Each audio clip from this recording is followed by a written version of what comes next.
Hello everyone, welcome back to our channel BPSC तक 2.0 में आप सभी का स्वागत है। तो आज के इस वीडियो में हम गांधी युग के बारे में पढ़ेंगे, जो एक इतिहास का बहुत ही महत्वपूर्ण चैप्टर है और यहाँ से बहुत सारे प्रश्न एग्जाम्स में पूछे जाते हैं। तो अगर आप किसी भी एग्ज़ाम की तैयारी कर रहे हैं तो उसके लिए यह बहुत ही महत्वपूर्ण होने वाला है। तो अगर आप मेरे चैनल पर नए हैं तो प्लीज़ चैनल को सब्सक्राइब कर लीजिए। वीडियो अच्छा लगे तो लाइक कीजिए, कमेंट कीजिए और शेयर कीजिए। तो आइए स्टार्ट करते हैं गांधी युग। सबसे पहला है कि महात्मा गांधी दक्षिण अफ्रीका से भारत किस वर्ष लौटे। तो कब दक्षिण अफ्रीका से महात्मा गांधी भारत लौटे थे? तो 9 जनवरी 1915 ईस्वी में। इसीलिए 9 जनवरी को प्रवासी भारतीय दिवस के रूप में मनाया जाता है। एक क्वेश्चन यहाँ से याद रखेंगे कि 9 जनवरी को प्रवासी भारतीय के रूप में मनाया जाता है, प्रवासी दिवस के रूप में। आगे देखते हैं कि दक्षिण अफ्रीका से लौटने के पश्चात गांधी जी ने प्रथम सफल सत्याग्रह आरंभ किया। तो चंपारण में पहला सत्याग्रह कौन था? महात्मा गांधी जी के द्वारा सफल हुआ जो चंपारण सत्याग्रह था, जो बिहार में हुआ था 1917 में। कब हुआ था? तो 1917 ईस्वी में हुआ था, जो तिनकठिया प्रणाली से था, नील की खेती से संबंधित था। आगे देखते हैं कि महात्मा गांधी को सर्वप्रथम राष्ट्रपिता किसने कहा था? तो इसका राइट हो जाएगा सुभाष चंद्र बोस। सुभाष चंद्र बोस जी ने सर्वप्रथम राष्ट्रपिता कहे थे। अगला है कि महात्मा गांधी के राजनीतिक गुरु थे। महात्मा गांधी के राजनीतिक गुरु कौन थे? तो गोपाल कृष्ण गोखले। अगला देखते हैं कि गांधी जी के राम राज्य के युगल सिद्धांत क्या था। तो गांधी जी के राम राज्य के युगल सिद्धांत क्या था? तो सत्य और अहिंसा। सत्य और अहिंसा के मार्ग पे महात्मा गांधी जी चलते थे। अगला देखते हैं कि महात्मा गांधी ने पूर्ण रूप से राष्ट्रीय आंदोलन में प्रवेश कब किया। तो राष्ट्रीय आंदोलन में, ये तो चंपारण सत्याग्रह था उनका, और कब राष्ट्रीय आंदोलन में प्रवेश किए थे पूर्ण रूप से? तो 1919 ईस्वी में, जब जलियांवाला बाग हत्याकांड हुआ था, उस टाइम वे राष्ट्रीय आंदोलन में प्रवेश किए थे। अगला देखते हैं कि किसने कहा अहिंसा स्वयं में एक शक्ति है। अहिंसा स्वयं में एक शक्ति है, किसने कहा था? तो ये महात्मा गांधी का कथन था। आगे देखते हैं कि गांधी जी ने किस कानून को काला कानून कहा था। तो रॉलेट एक्ट को काला कानून कहा था। जो जलियांवाला बाग हत्याकांड हुआ था उसके पहले रॉलेट एक्ट आया था, उसे गांधी जी ने काला कानून कहा था। अगला देखते हैं कि दक्षिण अफ्रीका में महात्मा गांधी जी के द्वारा प्रकाशित पत्रिका का नाम था, क्या नाम था? तो इंडियन ओपिनियन। नेक्स्ट देखते हैं कि फिनिक्स फॉर्म की स्थापना किसने किया था? तो महात्मा गांधी ने। अगला है कि करो या मरो का मंत्र किसने दिया था? तो महात्मा गांधी जी ने दिया था। करो या मरो का मंत्र किसने दिया था? तो महात्मा गांधी जी ने दिया था। कब दिए थे? तो 1942 में जो भारत छोड़ो आंदोलन हुआ था, उस टाइम इन्होंने करो या मरो का नारा दिया था। अगला देखते हैं कि गांधी जी की मृत्यु पर किसने कहा कि हमारे जीवन से प्रकाश चला गया। तो गांधी जी की मृत्यु पर किसने कहा था कि जीवन से हमारे प्रकाश चला गया? तो जवाहरलाल नेहरू ने। नेक्स्ट देखते हैं कि जय हिंद का नारा किसने दिया। तो जय हिंद का नारा सुभाष चंद्र बोस ने दिया था।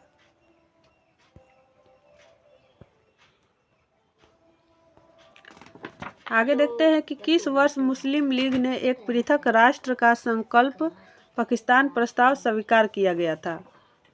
तो 1940 ईस्वी में। अगला देखते हैं कि किसने कहा था कि तुम मुझे खून दो मैं तुम्हें आज़ादी दूंगा। तो ये फेमस कथन है, और किसका है? तो सुभाष चंद्र बोस का था। अगला है कि देश बंधु की उपाधि से कौन संबंधित है? तो चित्तरंजन दास को देश बंधु कहा जाता है। आगे देखते हैं कि कांग्रेस का 1929 का अधिवेशन, जिसमें पूर्ण स्वराज का लक्ष्य घोषित किया गया था, कहाँ पर हुआ था? तो ये लाहौर में हुआ था, और लाहौर वर्तमान में कहाँ पर है? तो पाकिस्तान में है। ये बहुत ही इम्पोर्टेंट है, कांग्रेस का 1929 का लाहौर अधिवेशन। अगला है कि कांग्रेस ने भारत छोड़ो आंदोलन का प्रस्ताव किस वर्ष पारित किया था? तो ये 1942 ईस्वी में पारित किया था। नेक्स्ट है कि किसे सीमांत गांधी के नाम से भी जाना जाता है? तो अब्दुल गफ्फार खान को सीमांत गांधी के रूप में जाना जाता है। अगला देखते हैं कि सुभाष चंद्र बोस ने सिंगापुर में दिल्ली चलो का नारा कब दिया था। तो दिल्ली चलो का नारा कब दिया था? तो 1943 ईस्वी में, 1943 में सुभाष चंद्र बोस ने दिल्ली चलो का नारा दिए थे। और कहाँ से दिए थे? तो सिंगापुर में दिए थे। नेक्स्ट देखते हैं कि चौरा चौरी में हुई हिंसक घटना के कारण किस आंदोलन को निलंबित किया गया? तो असहयोग आंदोलन को निलंबित कर दिया गया। असहयोग आंदोलन के द्वारा ही चौरा चौरी घटना हुआ था, जो हिंसक था, जिसमें पुलिस वालों को पुलिस चौकी में ही आग लगा के जला दिया गया था। अगला देखते हैं कि वर्ष 1919 में जलियांवाला बाग हत्याकांड कहाँ पर हुआ था? तो ये अमृतसर पंजाब में हुआ था। और एक क्वेश्चन यहाँ से पूछा जाता है कि किस दिन हुआ था, उस दिन कौन सा त्यौहार था? तो बैसाखी का त्यौहार था। अगला देखते हैं कि हंटर आयोग की नियुक्ति की गई थी। तो हंटर आयोग की नियुक्ति किसके लिए की गई थी? तो जलियांवाला बाग हत्याकांड के बाद में उसकी जांच करने के लिए हंटर आयोग का नियुक्ति किया गया था। अगला देखते हैं कि नमक सत्याग्रह किस ईस्वी में प्रारंभ हुआ था? तो 1930 में हुआ था। नेक्स्ट देखते हैं कि गांधी इरविन समझौता 5 मार्च 1931 किससे संबंधित है? तो ये सविनय अवज्ञा आंदोलन से संबंधित है। और ये बहुत ही महत्वपूर्ण है, ये लाइन आप लोग एकदम ध्यान से पढ़िएगा कि गांधी इरविन समझौता, डेट पूछा जाता है कि गांधी इरविन समझौता कब हुआ था, तो डेट के साथ याद करेंगे 5 मार्च 1931 को हुआ था। और यह किससे संबंधित है? तो ये सविनय अवज्ञा आंदोलन से संबंधित है। अगला देखते हैं कि किस अधिनियम में पहली बार भारत के लिए संघीय संरचना की गई थी? तो 1935 का अधिनियम के द्वारा किया गया था। और हमारे संविधान में 1935 का जो अधिनियम बना था उसे बहुत सारे मतलब 50% वहीं से लिया गया है संविधान में। अगला देखते हैं कि स्वतंत्र भारत के प्रथम गवर्नर जनरल कौन थे? तो स्वतंत्र भारत के प्रथम गवर्नर जनरल लॉर्ड माउंटबेटन थे। अगला देखते हैं कि काकोरी ट्रेन डकैती कांड के नायक कौन थे? तो राम प्रसाद बिस्मिल। इसमें अशफाक उल्ला खान, चंद्रशेखर आजाद भी शामिल थे। नेक्स्ट देखते हैं कि किसमें महात्मा गांधी ने भूख हड़ताल को एक हथियार के रूप में पहली बार प्रयोग किया था? तो ये 1918 का अहमदाबाद मिल मजदूर हड़ताल में किए थे। नेक्स्ट देखते हैं कि जलियांवाला बाग में गोली चलाने का आदेश किसने दिया था? तो जनरल आर डायर ने दिया था। अगला देखते हैं कि स्वतंत्र भारत का पहला भारतीय गवर्नर जनरल कौन बना? तो स्वतंत्र भारत का पहला अगर पूछेगा पहला गवर्नर जनरल तो लॉर्ड माउंटबेटन हो जाता है, जो अंग्रेजी था। और स्वतंत्र भारत का पहला भारतीय, जब भारतीय पूछेगा तो सी राजगोपालाचारी थे। अगला देखते हैं कि कायदे आजम किसे कहा जाता है? तो मोहम्मद अली जिन्ना को कायदे आजम कहा जाता है। नेक्स्ट देखते हैं कि सरदार वल्लभ भाई पटेल किसके लिए प्रसिद्ध है? तो ये राज्यों के पुनर्गठन के लिए प्रसिद्ध है। जब हमारा देश आज़ाद हुआ तो विभिन्न बटा था विभिन्न भागों में, जैसे कुछ राजाओं का क्षेत्र था, कुछ अंग्रेजों का शासन क्षेत्र था। तो जब अंग्रेजों से स्वतंत्र हुए तो विभिन्न भागों में बटा हुआ था, उसको पुनर्गठित करने का काम किसको दिया गया था? तो सरदार वल्लभ भाई पटेल को दिया गया था। नेक्स्ट देखते हैं कि लौह पुरुष की संज्ञा किसे दी गई थी? तो सरदार वल्लभ भाई पटेल को लौह पुरुष की संज्ञा दी गई थी। अगला देखते हैं कि गांधी जी किस गोलमेज सम्मेलन में भाग लेने के लिए लंदन गए थे? तो द्वितीय गोलमेज सम्मेलन में भाग लेने के लिए लंदन गए थे। कितने गोलमेज सम्मेलन हुआ था? तो 3 गोलमेज सम्मेलन हुआ था। कब कब हुआ था? तो 1930 में, एक हुआ था 1931 में और एक हुआ था 1932 में। तो महात्मा गांधी कांग्रेस के तरफ से गए थे द्वितीय गोलमेज सम्मेलन में भाग लेने के लिए 1931 में। अगला देखते हैं कि असहयोग आंदोलन शुरू करने के समय भारत के वायसराय कौन था? तो लॉर्ड चेम्सफोर्ड था वायसराय। अगला देखते हैं कि इंडिया फॉर इंडियंस के लेखक थे? तो चित्तरंजन दास लेखक थे इंडिया फॉर इंडियंस के।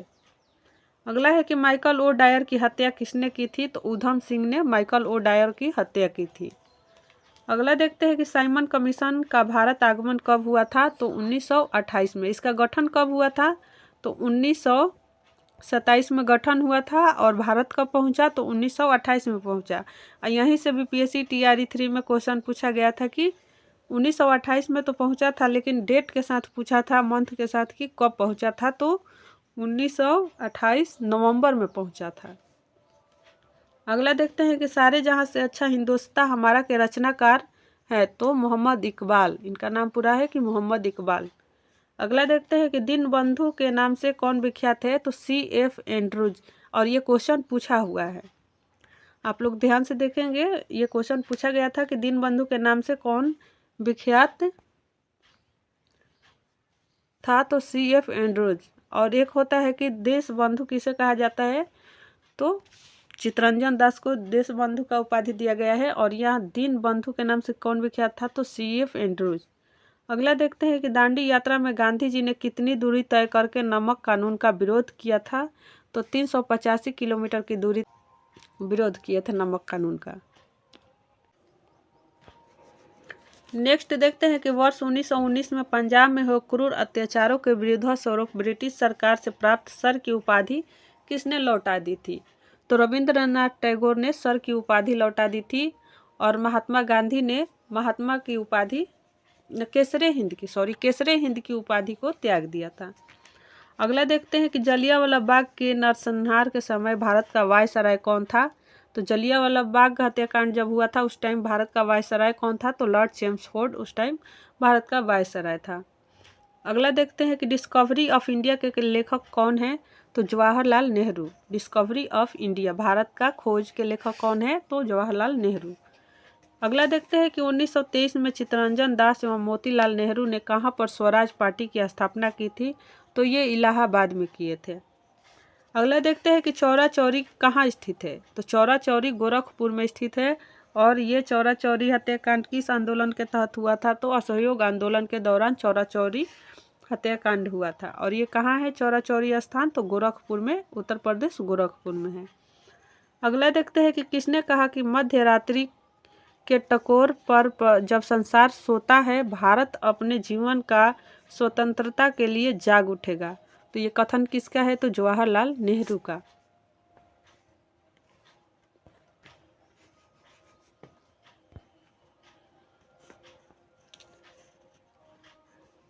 अगला देखते हैं कि भारत में जब क्रिप्स मिशन आया उस समय भारत का वायसराय था तो जब क्रिप्स मिशन भारत में आया उस टाइम भारत का वायसराय कौन था तो लॉर्ड लिनथुगो था, और भारत छोड़ो आंदोलन के समय भी लॉर्ड लिनथुगो ही वायसराय था भारत का। अगला देखते हैं कि गांधी जी भारतीय राष्ट्रीय कांग्रेस के अध्यक्ष कितनी बार बने तो मात्र एक बार महात्मा गांधी भारतीय राष्ट्रीय कांग्रेस के अध्यक्ष बने, और कब बने थे तो 1925 में बने थे।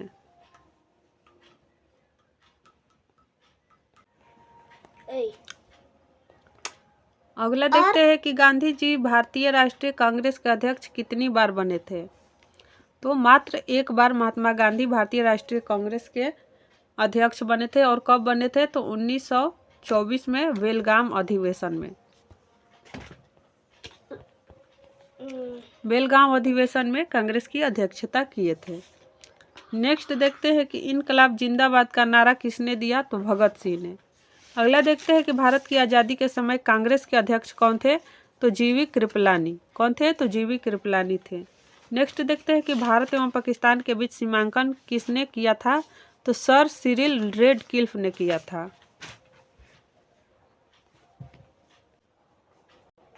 अगला देखते हैं कि इंडियन लिबरल फेडरेशन की स्थापना किसने किया था तो S.N. बनर्जी ने। नेक्स्ट देखते हैं कि वर्ष 1932 में अखिल भारतीय हरिजन संघ के संस्थापक कौन थे तो महात्मा गांधी थे, और ये बहुत ही महत्वपूर्ण प्रश्न है, जीएस में पूछे जाने वाला प्रश्न है। वर्ष 1932 में अखिल भारतीय हरिजन संघ के संस्थापक कौन थे तो ये महात्मा गांधी थे। अगला है कि द इंडियन स्ट्रगल के रचयिता कौन है तो सुभाष चंद्र बोस। अगला देखते हैं कि भारत छोड़ो आंदोलन के समय इंग्लैंड का प्रधानमंत्री कौन था तो विंस्टन चर्चिल था। जब भारत छोड़ो आंदोलन 1942 में हुआ था उस टाइम इंग्लैंड का प्रधानमंत्री कौन था तो विंस्टन चर्चिल था। नेक्स्ट है कि भारत छोड़ो आंदोलन कब प्रारंभ हुआ था तो 8 अगस्त 1942 को भारत छोड़ो आंदोलन का प्रारंभ हुआ था, शुरुआत हुआ था 8 अगस्त 1942 को। तो कैसा लगा आज का ये वीडियो? अगर वीडियो अच्छा लगा हो तो कमेंट करके ज़रूर बताइएगा, लाइक कीजिएगा, कमेंट कीजिएगा और शेयर कीजिएगा।